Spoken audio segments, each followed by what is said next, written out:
expondo a sã doutrina. O irmão Calão vai vir aqui, ele vai ministrar o estudo.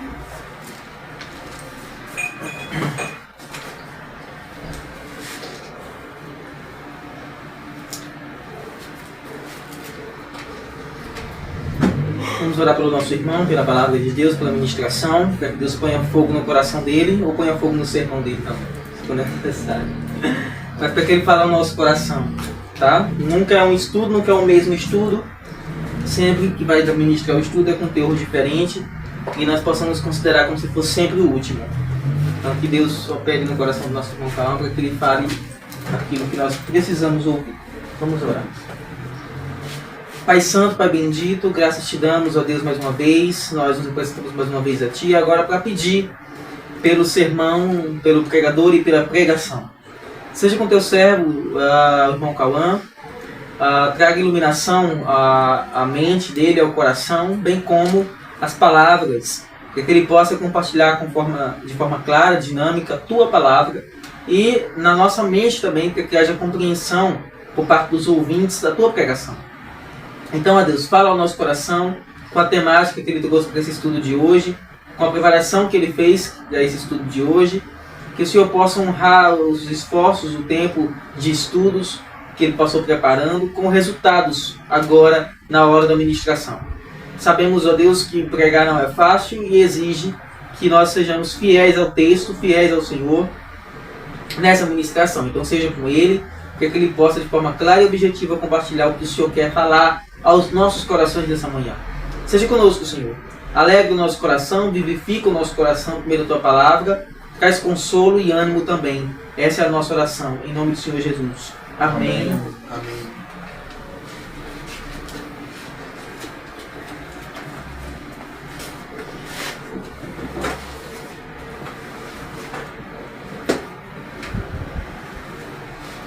Graça e paz, irmãos. Amém.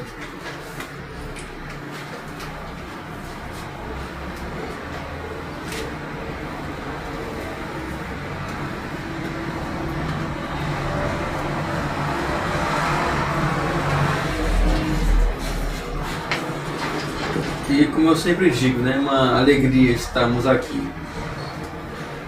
É um grande privilégio e uma grande honra, né? Certamente não tem, assim, na face da terra, não tem nada melhor do que estar junto com os irmãos. Poderíamos estar em outro lugar, mas foi da graça de Deus que estivéssemos aqui hoje. E eu peço que os irmãos prestem bastante atenção nessa palavra, né? Como nosso irmão Leandro já disse certa vez, não é fácil, né, você pegar um texto, analisar cada palavra, o contexto, os livros, ter que pesquisar, ter vários comentários, meditar, separar também os temas, os tópicos e assim por diante. Além também de que requer a oratória, a maneira como você vai falar, né? Não é só você escrever e tudo mais. E aí exige o quê? Oração, meditação, estudo, prática, temor, tremor e assim por diante. Então peço que os irmãos prestem bastante atenção, apesar de mim, é claro. E que os irmãos abram suas Bíblias em Mateus capítulo 22. Mateus capítulo 22.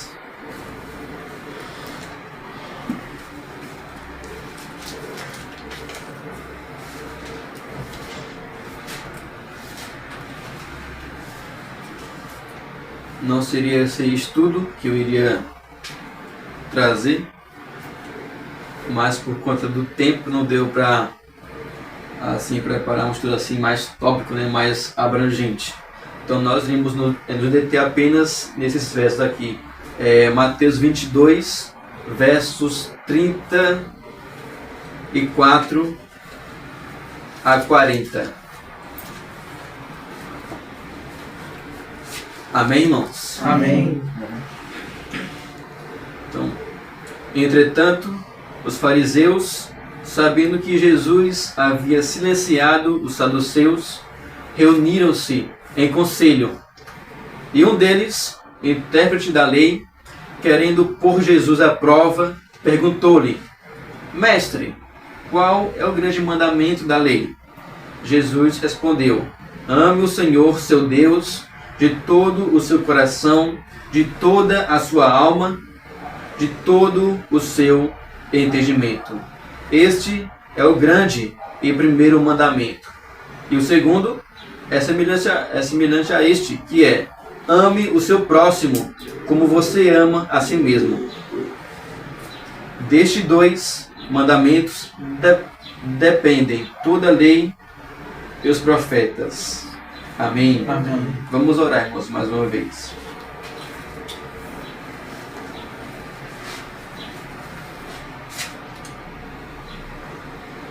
Ó Deus, quero pedir, Senhor, a tua iluminação sobre esse texto, que o Senhor nos dê, ó Pai, a graça de compreendermos mais uma vez tua palavra. Que o Senhor não nos deixe, que o Senhor não nos abandone, que o Senhor nos guarde, ó Pai, de todo mal. Nos ajude, ó Pai, apesar de mim, a estarmos concentrados em tua palavra. Que a nossa meditação, ó Pai, que os nossos pensamentos aqui, em todo momento, sejam agradáveis a Ti. Essa oração que nós fazemos, no nome santo de Jesus. Amém. Esse capítulo aqui, nós podemos dividi-lo em 2 partes. Só o capítulo, né? Não os versos que nós lemos. O capítulo todo, de Mateus 22. Primeiro, nós temos aqui uma parábola que Jesus ensinou sobre o casamento, dos versos 1 a 14 e dos versos seguintes, dos versos 15 em diante. Em segundo lugar, nós temos algumas discussões de Cristo com os fariseus e os saduceus e escribas da lei. E aqui nós temos 4 debates. O primeiro debate foi sobre a questão do imposto, dos versos 15 a 22. O segundo foi sobre a ressurreição, né? Os saduceus aqui, sobre a ressurreição e o estado futuro, dos versos 23 a 33. E o terceiro debate foi sobre o grande mandamento da lei, dos versos 34 a 40. E o último debate de Cristo nesse capítulo foi sobre a relação entre o Messias e Davi, dos versos 41 a 46.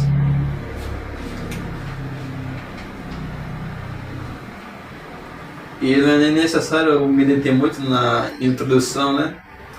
Então eu gostaria aqui de passar bem de modo superficial por esses versículos, para que os irmãos também possam meditar, né? E superficial por quê?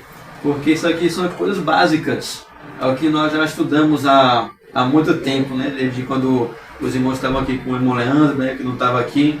Então não é necessário assim nós nos aprofundarmos tanto. É necessário aprofundar, né?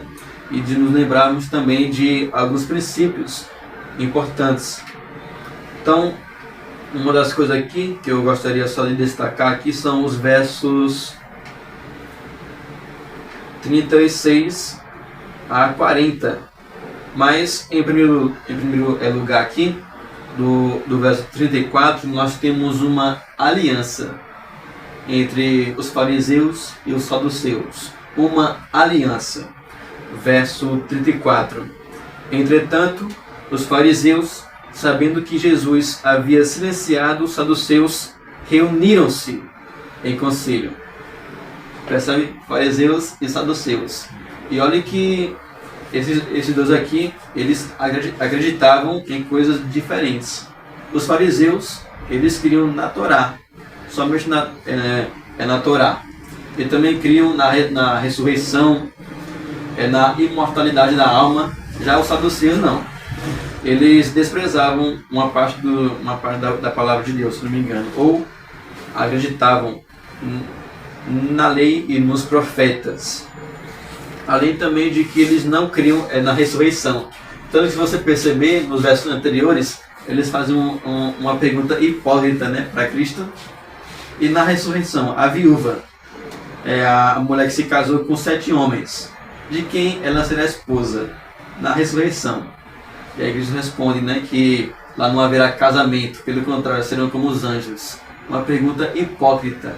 Mas aqui os fariseus e saduceus, por assim dizer, essas duas denominações diferentes se reúnem em aliança, em conselho, né, porque viram que os saduceus haviam sido silenciados por Cristo, haviam perdido o debate, né, ficaram sem argumento.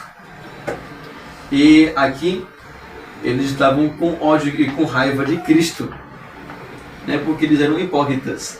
Tanto que quando nós vamos ver, eles entregaram Cristo por inveja, odiavam a Cristo. E muito mais. Eles acreditavam na mentira, interpretavam errado a lei, a palavra de Deus. E aqui, eles, quando viram que os saduceus haviam silenciado, ficaram calados, então eles se reúnem. Para quê? Para que a reputação deles não fosse manchada. Então aqui eles querem restaurar a reputação dos saduceus e também dos fariseus. Eles estavam mais preocupados com a reputação deles diante daquele povo do que com a doutrina. Eles não estão nem para a doutrina. Eles querem colocar Cristo à prova, como está no próximo verso.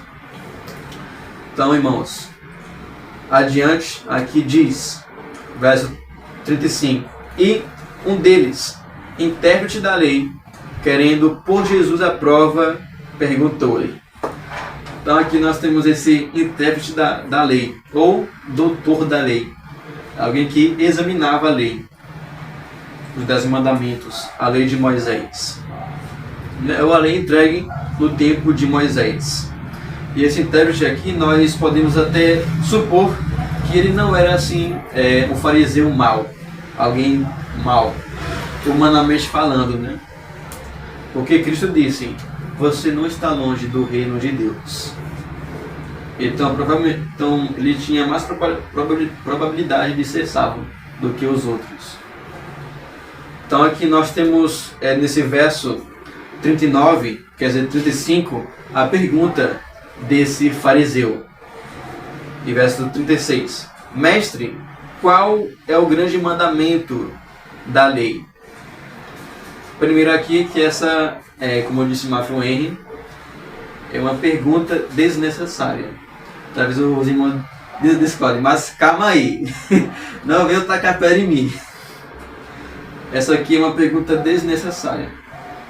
Os fariseus e principalmente os escribas, os doutores da lei, eles viam qual era o mandamento maior e menor, né? A propósito, tinha 613 mandamentos. Então eles ficavam vendo, qual é o mandamento maior? Qual é o mandamento melhor? Será que são as cerimônias, os sacrifícios, a intercessão, é o incenso? Será que é ajudar os estrangeiros? Será que o mandamento maior é a circuncisão? Ou é a guarda do sábado? Qual é o mandamento mais importante da lei? Então essa pergunta aqui, ela é desnecessária. Por quê? Ela é desnecessária. Porque todos os mandamentos da palavra de Deus são importantes no mesmo grau. Mas, embora essa pergunta aqui seja desnecessária, né, como alguns dizem, é uma pergunta também interessante. E que também vale a pena nós meditarmos nela. Você já pensou qual é o mandamento mais importante da palavra de Deus? Né, como está lá em Malaquias 6:8, ele, Deus, já mostrou o que requer de vocês. E o que ele pede de você. Aí fala o que ele pede de nós, o que ele requer do seu povo.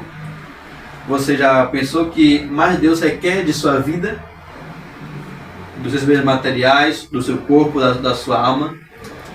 Embora seja uma pergunta tanto assim de criança, é importante também nós examinarmos, para não tirarmos o foco de Deus, do que Ele requer de nós.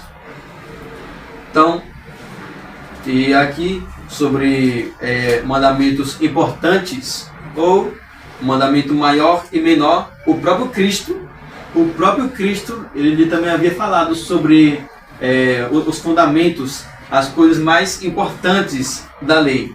Olha aqui, capítulo 23, verso 23. Ai de vocês, escribas e fariseus, hipócritas, porque vocês dão o dízimo da hortelã, do endro e do cominho, e desprezam os preceitos mais importantes da lei, que quais são? A justiça, a misericórdia e a fé. Mas vocês deviam fazer estas coisas. O que? Dar o dízimo, mas sem omitir aquelas. Vocês deveriam dar o dízimo, mas sem omitir a fé, a misericórdia e a justiça. Então percebe que aqui também Cristo, ele faz como os fariseus, dividir entre maior e menor, mais importante e menos importante, a misericórdia, a justiça e a fé. É que ele diz que os fariseus desprezavam os preceitos mais importantes da lei. Então existe isso, por assim dizer, um mandamento maior e um mandamento menor. Então, esse aqui é o doutor da lei que faz essa pergunta. Uma pergunta desnecessária, mas ao mesmo tempo uma pergunta importante. E segundo, por que ele fez essa pergunta? Qual foi o propósito? O verso 35 diz ainda: para pôr Jesus à prova, é para testar a Cristo.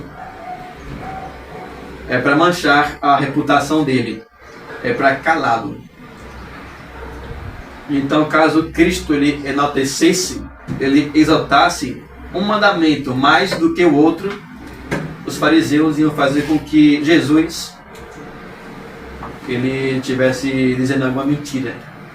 Se Cristo ele exaltasse mais uma lei, um mandamento do que o outro, iam tentar manchar a reputação dele.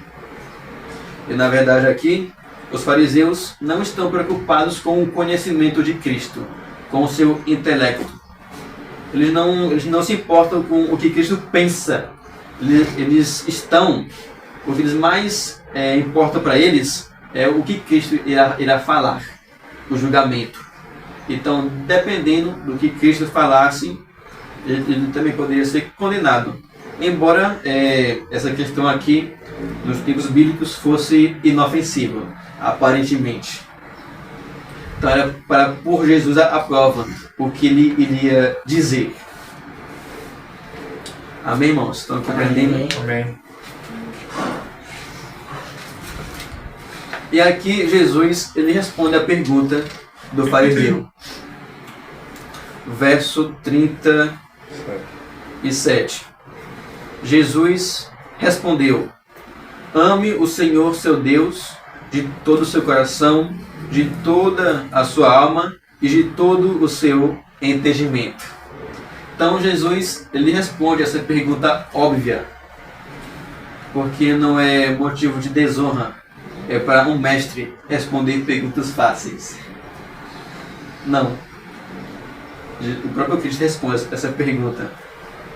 Ame o Senhor seu Deus de todo o seu coração. Esse mandamento aqui, irmãos, o próprio Cristo ele está citando o Antigo Testamento, que está lá em Deuteronômios, acho, se não me engano, 6, 5. Como é estudo, peço que os irmãos abram lá. Deuteronômio 6, 5.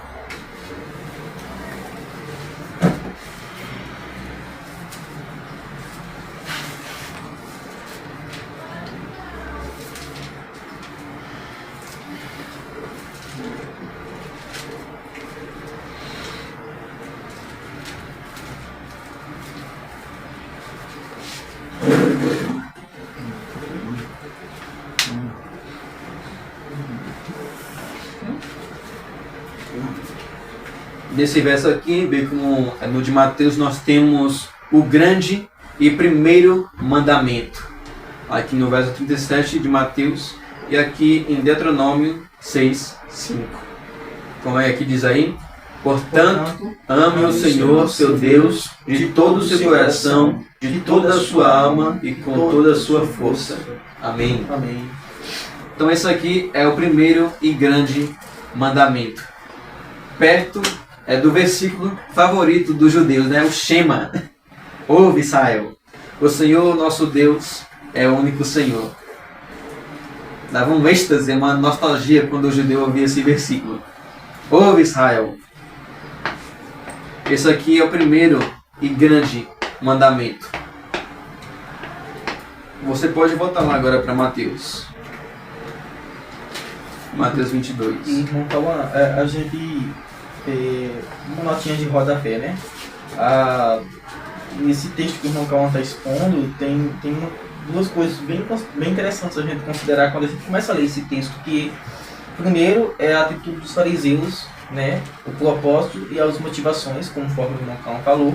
Segundo, a resposta do Senhor Jesus Cristo. Duas coisas importantes que a gente tem que considerar quando a gente lê esse texto aqui. Que os fariseus, eles tinham uma intenção maligna, irmãos. E essa intenção aqui não é diferente da intenção dos falsos profetas e aqueles que querem nos calar hoje. Primeiro, eles querem manchar e destruir a nossa reputação. Segundo, quando eles não conseguem fazer isso, eles querem nos matar.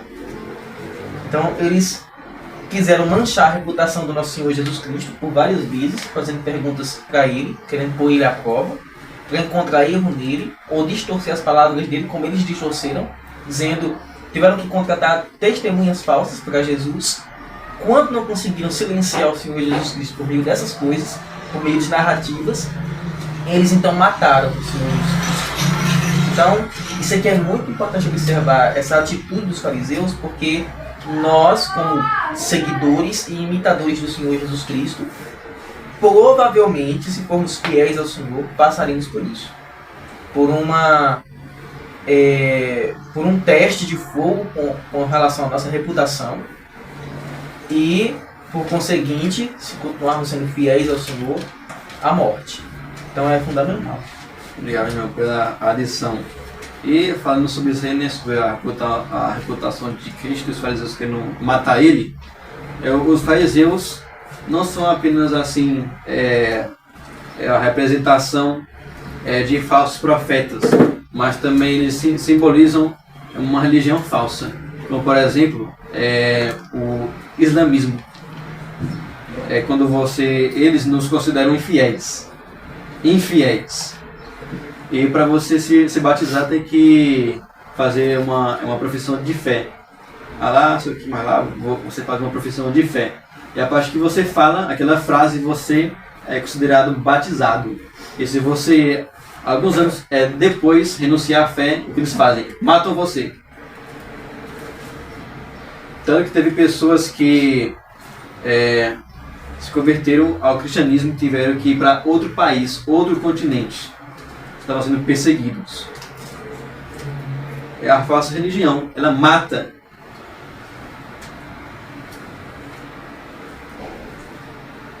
Então, aqui, irmãos, ainda nesse verso 37, eu gostaria de destacar 3 pontos básicos, né? 3 pontos breves. Primeiro, o que significa amar a Deus. Amar a Deus.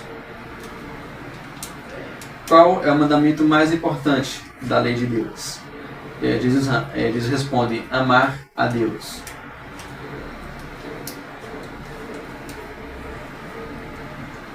Não é oferecer sacrifícios, não é nem orar, não é nem jejuar, não é nem fazer votos, é amar a Deus.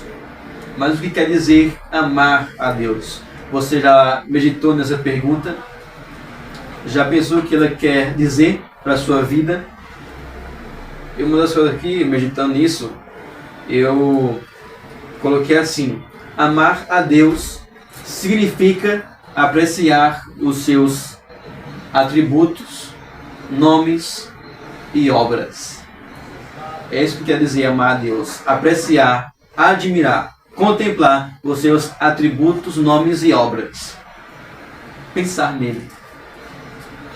E assim, eu também meditando ainda a parte desse significado, eu até tentei, né, separar a etimologia da prática, tentando colocar a teoria em prática, mas não tem como você falar aqui de amor sem você tirar a prática. Observe, amar a Deus significa apreciar. Apreciar é um verbo. É algo prático que não se manifesta. Então é bem impossível você tentar separar o amor da prática. Por quê? Porque o amor é prático. O amor não é como a palavra teologia. Theo, Deus e logis, tudo. Aí você não consegue ver nada de prática. Até o momento que você pega um livro e começa a estudar. Você vê algumas palavras, você consegue entender o que ela quer dizer, mas não tem aplicação. O amor é diferente. Não tem como você separar o que quer dizer amor da prática. Porque o amor é prático. O amor, ele se manifesta. Então isso, irmãos, quer dizer amar a Deus. É tê-lo em nossos pensamentos, em nossa mente, em nosso coração. E segundo, ou melhor, ainda nisso, eu ainda ponderei sobre a diferença entre amar a Deus e amar o homem. Amar a Deus e amar a pessoa é diferente. Você não ama a Deus assim como você ama alguém. Como é que você demonstra assim na prática? Será que você pode dar algum presente a Deus? Aqui, ó, Deus, eu comprei uma Ferrari, é para você, toma aí, para você andar aqui na cidade. Não tem. Já com alguém você pode comprar um presente e dar para ela. Percebe como é que é diferente? Que nem fizeram com o Papa, deram uma Lamborghini branca para ele, o Papa Francisco. Como diz um salmo, né? Louvem o Senhor. Ou melhor, bendizer. Bendizer quer dizer abençoar. Não tem como você abençoar a Deus. Pelo contrário, né? Ele que nos abençoa. Não tem como você dar alguma coisa a Ele. Né? Como diz um salmo. Um dos salmos que eu assim mais admiro, se me engano, é o Salmo 50. Que ele fala assim: eu não reprovo vocês por me oferecerem sacrifícios. Se eu tivesse necessidade de algum sacrifício, será que eu pediria a vocês? Será que eu tenho alguma necessidade de comer carne de bodes ou sangue de touros? Percebe? Os sacrifícios que os fariseus, os sacerdotes ofereciam não serviam para nada, porque Deus não bebe sangue de bodes e nem como a carne de carneiros ou de cordeiros. Percebe como é diferente? Como você se relaciona com Deus e com o próximo é diferente. Você não pode dar uma roupa a Deus, você não pode vesti-lo. Não. E o mais interessante aqui, irmãos, entre essa diferença, é que nós devemos amar a Deus e nós amamos a Deus mesmo sem tê-lo visto, mesmo sem ter visto o rosto dele. Já com o próximo não, né? Nós amamos o próximo por quê? Porque nós sabemos que ele existe, porque vimos a sua face. E isso também é verdade, porque você não sente necessidade daquilo que não existe. Como por exemplo, se a água não existisse, você não iria sentir a necessidade de beber ela. Assim também é com Deus. Se você não conhecesse a Deus, ou se Deus não existisse, então você não iria amá-lo. Mas já como Deus ele se revela, então você o ama. Ou você o odeia. Uma coisa ou outra. Percebeu, irmãos? Isso aqui é importante também nós observarmos entre a diferença de amar a Deus e o próximo. E se você também não conhecesse a fome, você não sentiria a necessidade de se alimentar. Assim também, né? Se você não fosse um ser moral, um ser criado por alguém maior, você não iria sentir a necessidade de ter a dependência de um ser supremo.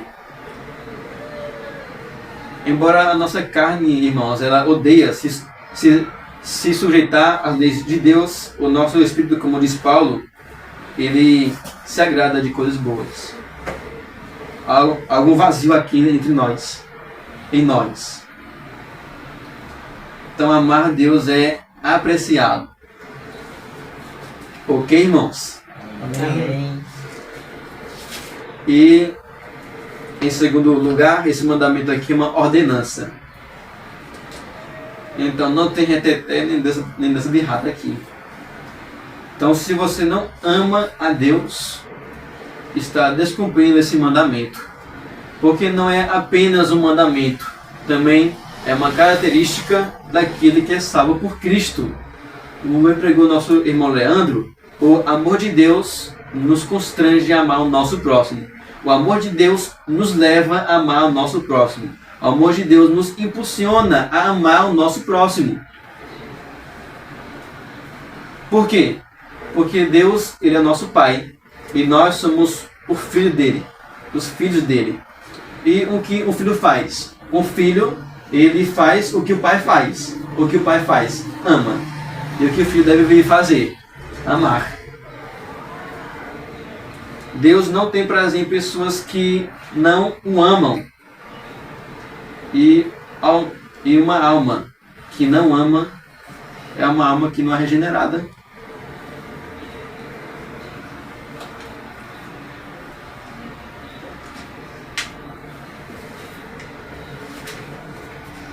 Então essa daqui, irmãos, é uma ordenança, um mandamento. E se você ama verdadeiramente a Deus, você vai cumpri-lo com todo amor, com todo carinho, com toda paciência. E em terceiro e último lugar, irmãos, esse mandamento aqui, como nós podemos fazer para cumprir esse mandamento? Eu separei aqui 3 pontos.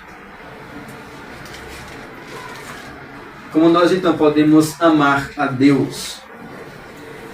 Há várias maneiras, só que eu só destaquei 2 pontos. O primeiro aqui, irmãos, é o conhecimento de Deus. Primeiro você tem que conhecer a Deus. Se lembra que eu falei? Se você não existisse água, se você não conhecesse a água, você não iria sentir a necessidade dela. Então, quando você ama a Deus, quando você conhece a Deus, ou você irá amá-lo ou odiá-lo. É uma reação. Então, irmãos, como nós amamos a Deus, como nós podemos amar a Deus? Primeiro, conhecimento. Você deve conhecê-lo. Ninguém ama quem não conhece, né? Diz Paulo Júnior. Ninguém ama quem não conhece. Como é que o jovem ele vai se cantar pela menina se não conhece ela? Se nunca viu? Se nunca se encontrou com ela? Conhecimento. Como é que um homem vai amar uma mulher se não conversou com ela? Ou como um irmão vai amar o seu outro irmão, o seu próximo, se nunca o conheceu, se nunca se relacionou com ele, se nunca o viu? Por isso que a Bíblia ela sempre diz: o meu povo perece por falta de conhecimento. O meu povo morre porque lhe falta conhecimento. Por isso que diz Oséias 6,3: conheçamos e prossigamos em conhecer ao Senhor.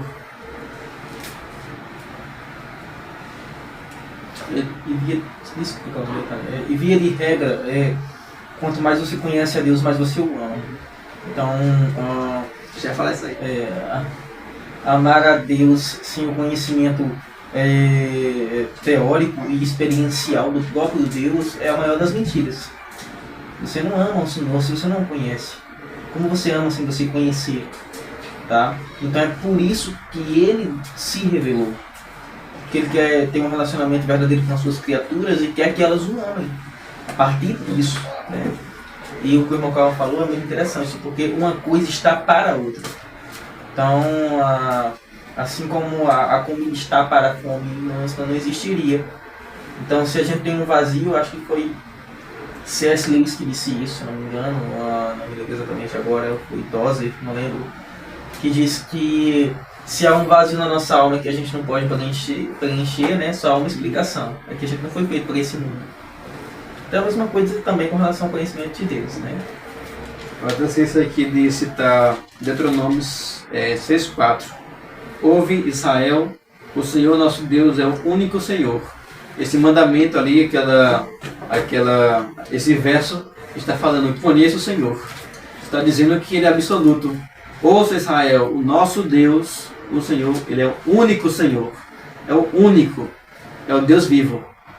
Aí depois que ele fala, portanto, ou seja, sabendo que Ele é o único Senhor, conhecendo Ele, os seus atributos, portanto, ame-o.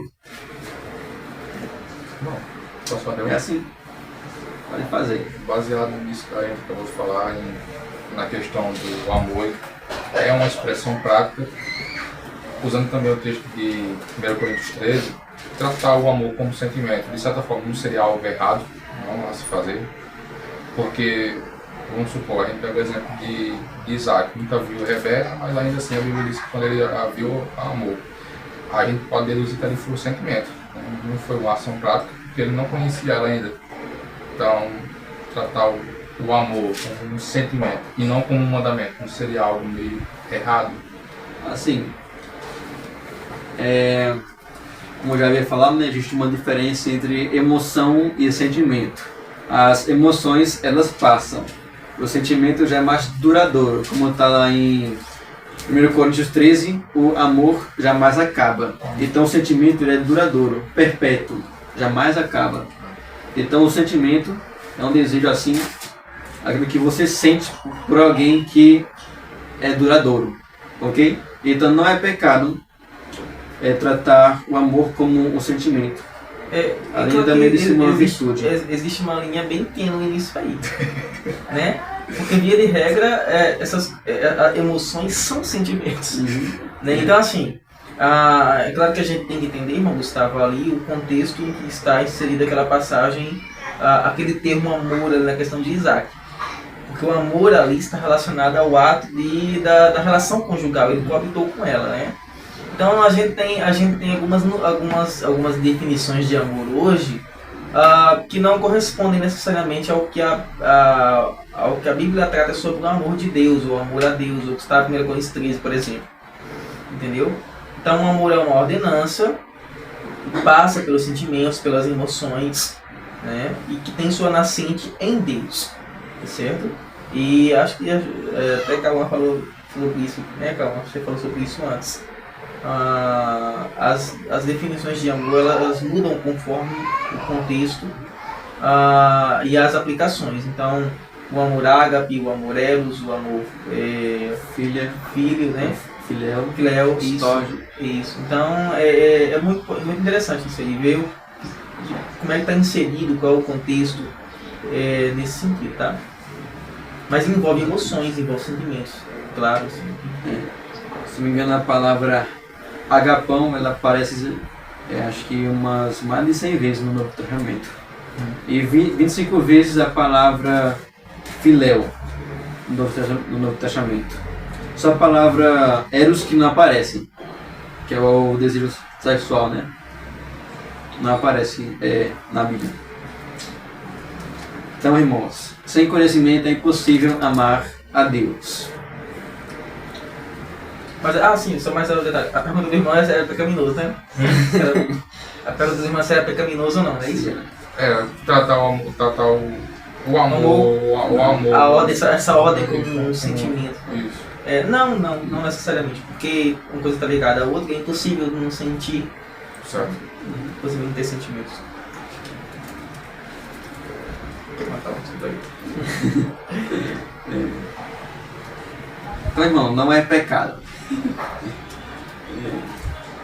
Então, irmãos, primeiro, conhecimento. E segundo, irmãos, meditação.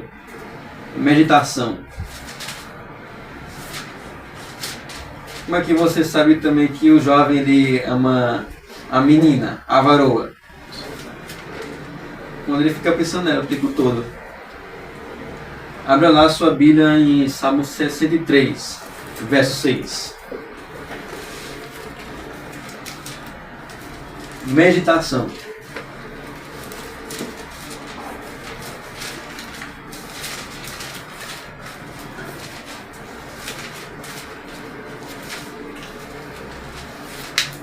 Salmo 63, verso 6. Como é que diz aí? Transformou o mar em terra seca. Opa, acho que é o verso 5. É o 5? No meu leito. Não, de é o ti- 6.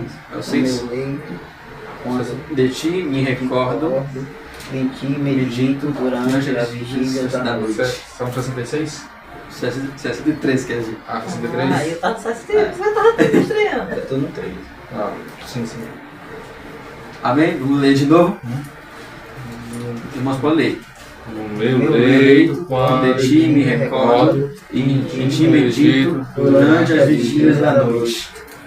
Então esse aqui é um salmo, quando você vai perceber nos primeiros versos, é um salmo onde o salmista ele deseja a Deus. E aqui ele medita em Deus. Então quando é que você sabe que alguém ama a Deus?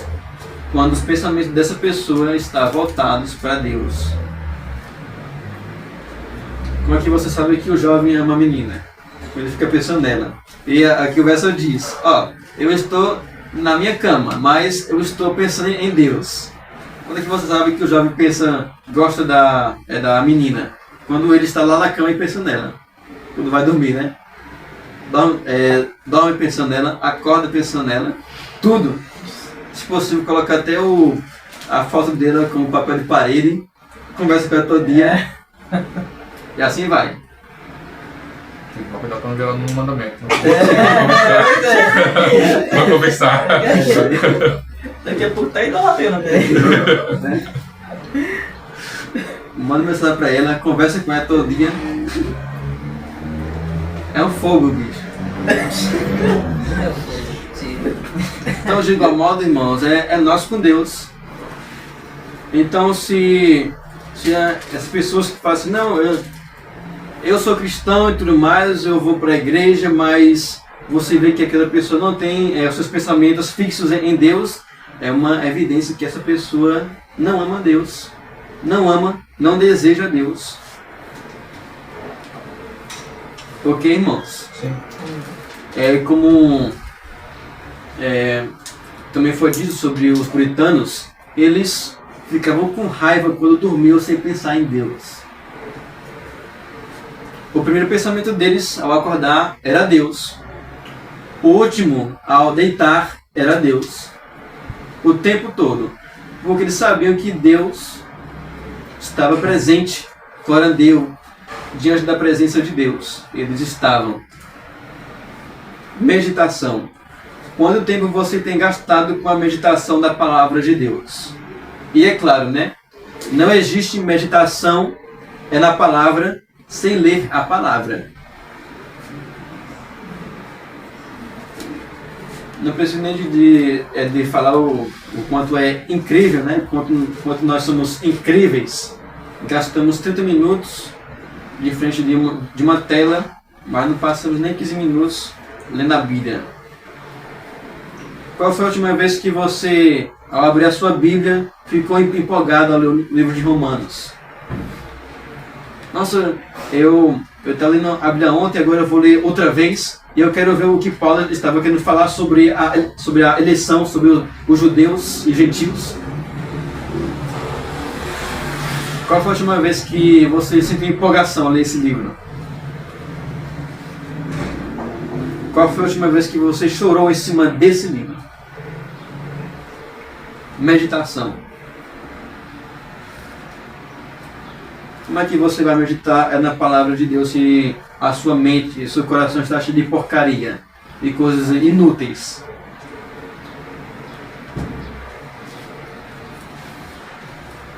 E se possível, jogue ele até assim, em sua paixão, até, e se possível, esqueça até de comer, né, o alimento.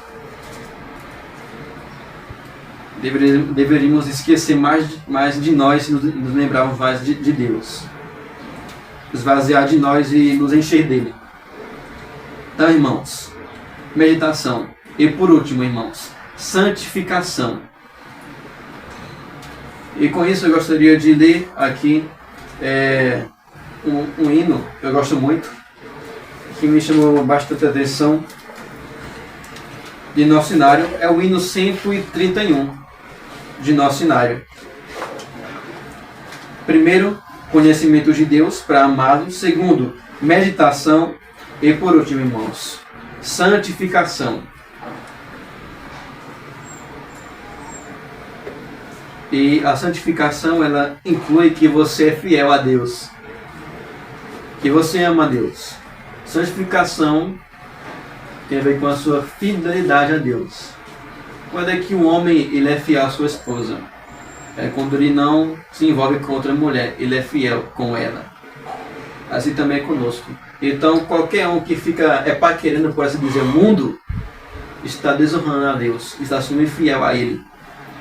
Infiéis, ou vocês não sabem que a amizade com o mundo se constitui em inimizade contra Deus. Diz Tiago 4,4. Então aqui, no nosso cenário, o hino 131, cujo título é Vida Santificada. Olha só o que é santificação nesse hino. Para seres santos, tempo has de tomar, com o grande mestre, seu livro estudar. Has de sempre amá-lo, aos fiéis valer, e as bênçãos celestes de Deus receber. Para seres puro, tempo has de encontrar, a sós com o teu mestre, muito frequente estar.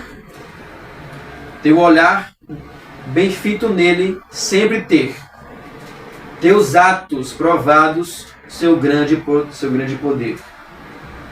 Para seres forte, tempo has de buscar, a mestre seguindo por onde guiar. No gozo ou tristeza, sempre obedecer, ao seu bom conselho, com fé recorrer. Para seres útil, tempo has de guardar, ser calmo e paciente em todo lugar, ter a sua graça e mostrar amor, contente e submisso aos pés do Senhor. Amém. A melodia. Percebe que uma das coisas que aqui ele repete, que para seres santos, tempo há de tomar. Para seres puros, tempo vai ter que separar. Se você quiser ser útil, tempo tem que separar. Uma melodia para Deus. Tempo. Enoque andou com Deus, de tal maneira que Deus o levou para si. Foi trasladado aos céus e não provou a morte. Então, para ser santo, para amar a Deus e também para ser santo, tem que requerer tempo. Ler a Bíblia. O próprio hino aqui diz, né? E para ser útil, também tem que ter tempo. Como eu também já havia dito, uma pessoa que não ama é inútil, não serve para nada. Né? Como Paulo disse, se eu falar a língua dos anjos, se eu tiver todo o dom de profecia, todo o conhecimento do mundo, se eu doar todos os meus bens aos pobres, e eu também der o meu corpo para ser queimado, se não tiver amor, isso não vai servir para nada. Nem a sua oração, se não tiver amor, não vai servir para nada. E convenhamos, né, Cauã? Esses atos de bondade, palavras elogiáveis e outros atos que são agradáveis à carne, de um ficar com o outro, ao dessa natureza, sem amor, soam como uma falsidade mascarada. É melhor que sumam da nossa vida. O amor é a base de tudo.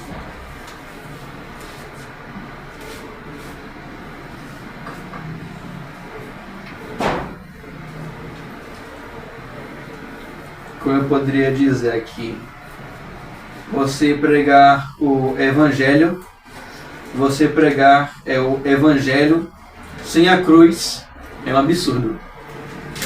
Você falar sobre Cristo e da sua morte e não mencionar a sua ressurreição é ficção. E você fazer parte de uma religião, ou melhor, do cristianismo, e não tiver amor é hipocrisia.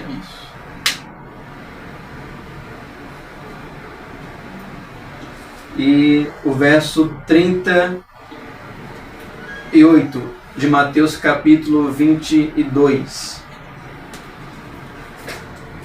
diz assim: este é o grande e primeiro mandamento.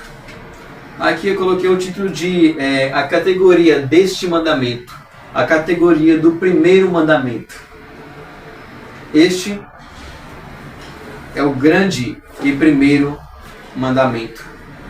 Interessante, né, que de 613 mandamentos, os fariseus, eles disseram que existia 248 mandamentos positivos e 365 negativos. Se você quiser, pode até fazer a conta se vai dar 613. Então existe mais mandamentos negativos do que positivos. 248 mandamentos afirmativos ou positivos e 365, o número de anos, negativos. Primeiro e grande mandamento. O maior mandamento não é você oferecer sacrifícios, incenso, nada disso. É amar a Deus. E de 613 mandamentos, né, como havia dito, alguém, de 613, Davi reduziu a 11 mandamentos, lá em Salmo 15, versos 2 a 5. Só que Isaías, se não me engano, reduziu a 6 mandamentos. E deixa eu ver aqui a anotação para não esquecer, que eu não sou uma máquina. E Miqueias os reduziu a 3 mandamentos. Miqueias 6:8 reduziu a 3. Qual é? A minha justiça, pratique misericórdia e ande humildemente com seu Deus. 3. E Amós reduziu a meramente 2 mandamentos e Abacuque a 1 mandamento. E Abacuque 2:4. Aqui tem as referências, né? Nós podemos até abrir, mas por conta do tempo vamos evitar, né? Por enquanto. E Cristo, ele concorda que o maior mandamento é amar a Deus, porque isso envolve todos os mandamentos. Por que esse aqui ele é um mandamento maior, um mandamento mais importante? Por quê? Qual é a razão? Porque esse mandamento é um mandamento mais amplo. Para que você não adultere, tem que amar a sua esposa. Para que você não roube, tem que amar o seu próximo. Para que você não cobiça aquilo que é do seu próximo, tem que amá-lo. Tem que ter um pensamento correto acerca dele e dos seus bens. Para que você não adore outro Deus, além do Deus verdadeiro, tem que conhecer a Deus e tem que amar a Deus. É um mandamento mais amplo, não é um mandamento restrito, que se restringe apenas o sábado, a um dia. Não. É um mandamento mais amplo, pois que ele é o maior mandamento. Verso 39. E o segundo é semelhante a este, que é: ame o seu próximo como você ama a si mesmo. Então o que quer dizer, irmãos? Amar o próximo.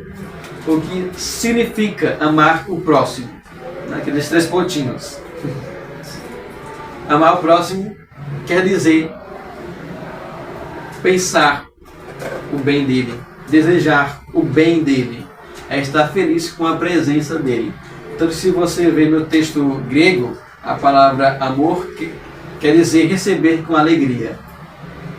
Receber com alegria. Então, se você vê aqueles cristãos que passam por você, que não dá a graça e a paz, o bom dia, boa tarde, boa noite, que não aperta a sua mão, não se alegre quando vê você, é uma evidência de que não lhe ama. Aí, uma vez eu caí de bike, quase quebrei o braço. Aí eu passei um dia, né, assim, lá pra escola, achei bem uma semana, fiquei de repouso. Eu melhorei, né, é do braço, e uma colega, que não vou citar o nome dela, só tudo dentro. Uma colega falou: ei, Carlos, mas tu não tá nem com gesso aqui no braço? Aí eu não, era só repouso mesmo. Ela falou assim: ô, quem dera um carro tivesse passado por cima. Aí oxe, que tipo de cristão é esse? E essa colega aí, parece que ela me odeia. Parece? Você tem dúvida, mano? É Deus concede sua inocência. porque Eu não conheço esse menino não, gente. É demais. Só parece. eu acho que ela me odeia. Tá parecendo, talvez. Isso sempre mesmo, viu? É porque, irmãos, na minha dúvida tinha uma certeza. Compreendo.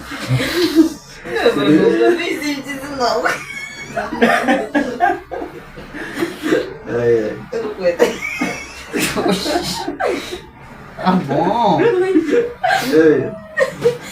De Marco Twain e Mário Platão, filosofando. Uma sopra. Parece, viu? Tá bom, calma. É. Só parece, hein, Diego? Então, irmãos, amar o próximo é quando você deseja o bem dele. Isso é amar o próximo. Percebe que é bem parecido com Deus? Apreciar os atributos de Deus. E amar o próximo é desejar o bem ao próximo.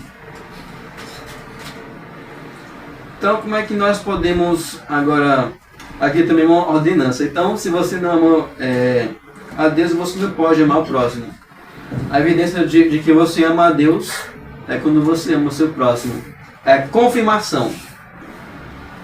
Porque eu creio assim, que é mais fácil ou é mais evidente, o seu amor é mais evidente quando você ama o seu próximo.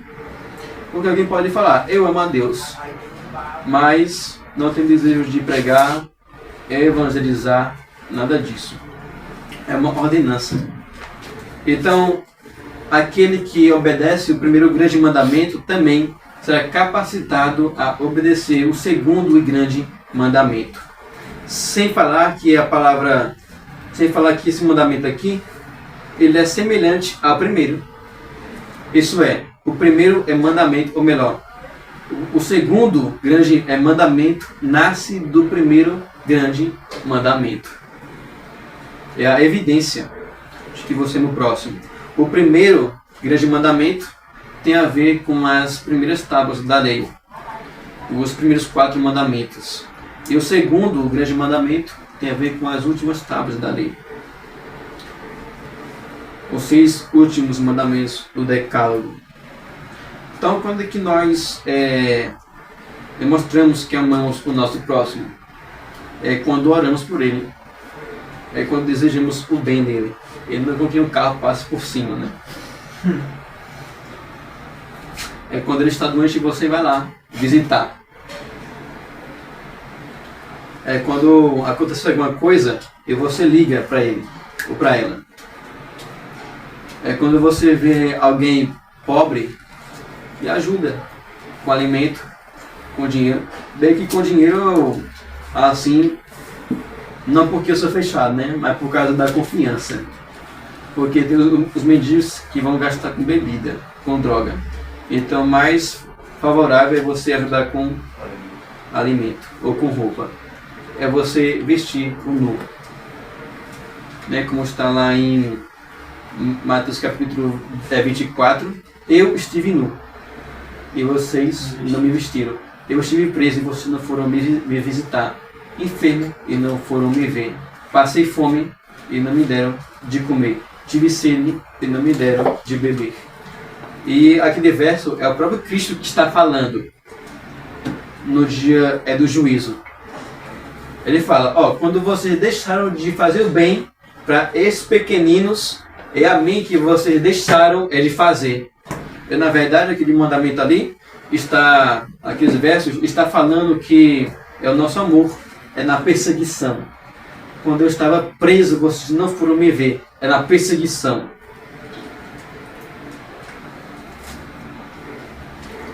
Como é que você disse que amou seus coleguinhas de sala e não tem nem a vontade, o desejo de se levantar da cadeira e dar uma literatura, uma palavra de Deus?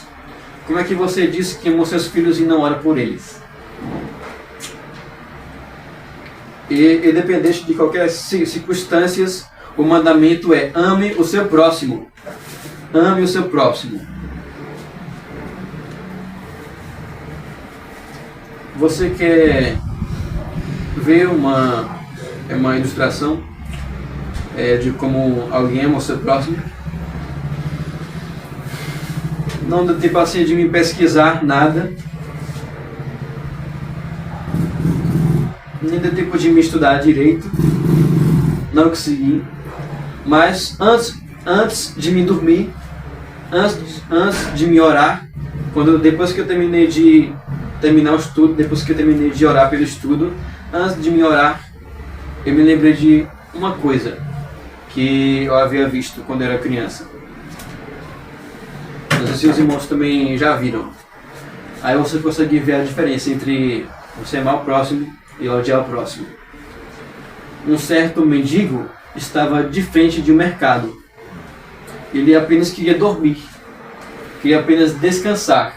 E o dono do mercado chutava ele, expulsava ele de lá, pegava o copo de água e dava na cara dele, expulsava ele. Todos os dias era isso. O mendigo só queria ficar ali no mercado e nada mais. E todos os dias o homem queria expulsá-lo, batia nele. Só que de noite, quando o mercado estava fechado e o mendigo estava ali deitado no chão, chegou um homem querendo assaltar o mercado. E o mendigo lutou com o homem. E o ladrão fugiu, saiu. Só que o mendigo ele foi ferido e morreu. E aí quando foi no dia seguinte, o mendigo já não estava mais ali, onde o homem tentava expulsá-lo. E aí quando o homem foi ver, ele entrou no mercado e foi ver as câmeras, ele viu o mendigo defendendo o mercado dele. Aquele homem que eu odiava me fez bem, sem eu ter visto. Ele só veio perceber que era amigo de verdade quando eu vi o mendigo lutando contra o bandido. Entendeu, irmãos? O que é ódio, o que é amor? O mendigo nem conhecia aquele homem e mesmo assim defendeu. Que Deus nos guarde nisso e que Ele também nos ajude a amar o nosso próximo, independentemente de que Ele nos odeie, independentemente de que Ele nos persiga ou nos torture ou até mesmo nos mate. O que Deus requer, irmãos, é amor. E por hoje, irmãos, verso 40. Destes dois mandamentos dependem toda a lei e os profetas. O que quer dizer isso? Aqui eu coloquei esse título. A palavra de Deus foi escrita em amor. A palavra de Deus foi escrita em amor. Outra versão diz, a King James: a estes dois mandamentos estão sujeitos os profetas e a lei. Ou a lei e os profetas. A estes dois mandamentos estão sujeitos. Aqui estão os mandamentos de Deus. Os mandamentos, a lei, os profetas estão aqui embaixo. Estão sujeitos, submissos. Isso é, a lei e os profetas concordam com os dois grandes mandamentos. Toda a lei e os profetas se baseiam em amor. Toda a lei e os profetas é amor.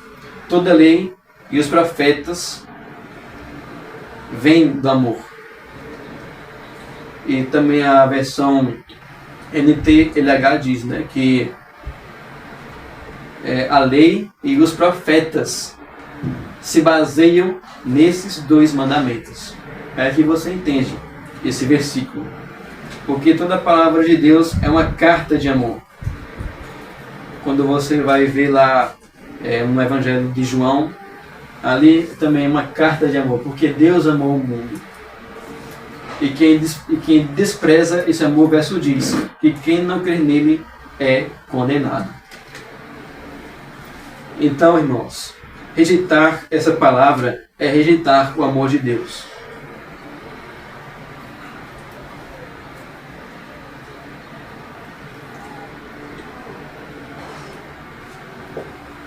Eu sou do meu amado é meu, né? Como está lá em Cantares. Então, irmãos, que o Senhor nos ajude a não desprezar essa palavra. Que nós possamos olhar para essa palavra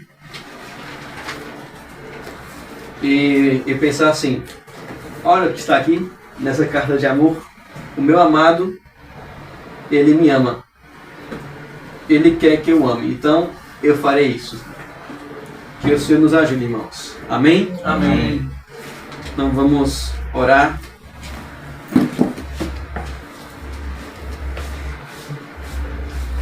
Para finalizarmos.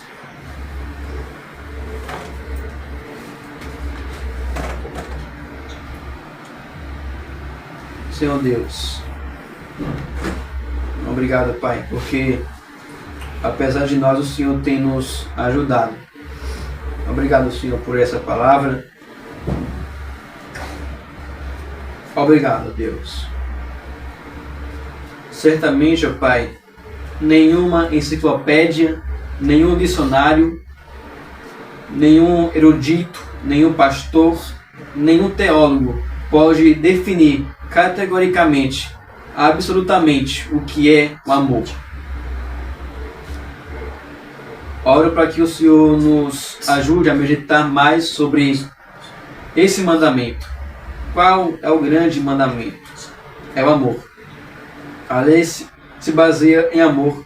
Não é apenas atos externos, mas também a afeição. Que o Senhor nos ajude, ó Pai, a amarmos a Ti, a conhecermos a Ti, a deixar, Senhor, os jogos de lado, as distrações, Senhor, de lado, e usar, Senhor, o nosso tempo disponível a conhecer, ó Deus, a Ti. O que nós mais necessitamos é um momento a sós com o Senhor, dentro da Tua palavra. E por essa razão, ó Deus, por nossa negligência, nós aqui nos queixamos. Porque eu estou frio, porque eu não tenho mais desejo de orar, porque eu não quero mais ir para a igreja, porque eu não tenho mais o desejo de ler a Bíblia. É porque não se esforça. É porque a nossa carne, ó Deus, vence. E se o diabo quer nos tirar da Tua presença, ele está fazendo isso, ó Deus, de modo eficaz. E, portanto, nós também devemos ser eficazes a praticar a Tua palavra. Ó Deus, quebranta o nosso coração. Nos ajude, Senhor. Derrama, Senhor, a Tua glória em nós. Como nós também cantamos, que esse louvor possa se fazer, ó Deus, realidade em nossas vidas. Oramos para que os irmãos também amem uns aos outros. Que possamos, ó Pai, nos importar com o bem-estar de nosso próximo. Nos ajude, ó Pai. Aguardamos Tua palavra e amarmos até o fim, independentemente das circunstâncias. Essa, Senhor, é a oração que eu faço a Ti. Essa, Senhor, é a oração que nós fazemos no nome santo de Jesus. Amém. Amém. Amém.